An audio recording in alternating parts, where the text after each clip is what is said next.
Getting students back to in-person learning is a top priority here in Oregon, but for school districts affected in areas by the wildfires from this last summer, it's even more challenging there. Fox 12's Bridget Chavez spoke with school leaders from the Mill City area about what their biggest challenges are. She joins us live now. Bridget, they've been through so much this last year.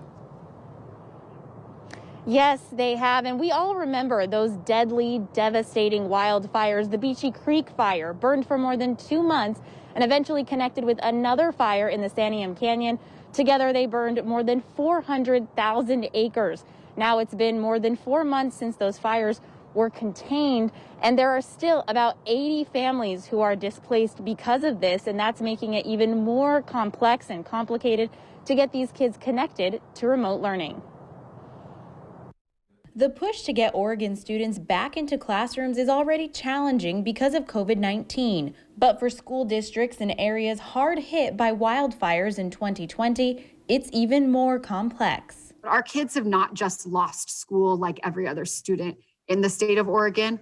Our kids have lost their livelihood. They've lost everything what it means to be them. Santiam Junior Senior High School is set to reopen for in-person learning on February 22nd. The principal, Angela Rasmussen, says teachers will be receiving their first doses of the COVID-19 vaccine on January 23rd and will receive the second doses February 20th.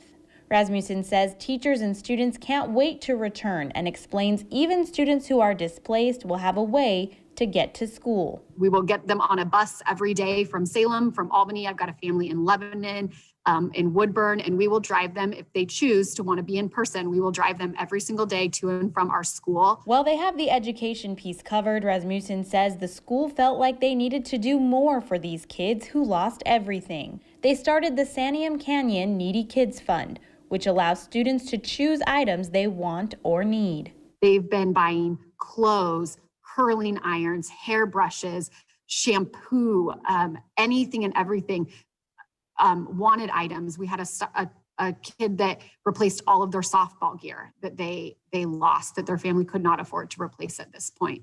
One of the students helped is the daughter of Deborah Fawcett, a student counselor intern. The family lost their home in the Beachy Creek fire. She was so excited to go through and pick out like a unicorn hoodie and things like that. And then when it got delivered to us out at our RV, she's like, why do they care about me? Why they do this for me? And it was so exciting to say, they just care about you. This is for you. Fawcett says this is so important, especially for teenagers. And they want to feel normal. Sometimes it feels normal just to have something of your own that it's the first thing to be worn, the first thing to be used, and they got to pick it themselves. Even with a stack of challenges, they're confident students and teachers will be able to return safely.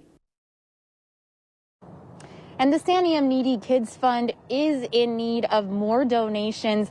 And we posted that link online at kptv.com. Just click on this story. Reporting live in Northwest Portland, Bridget Chavez, Fox 12 Oregon.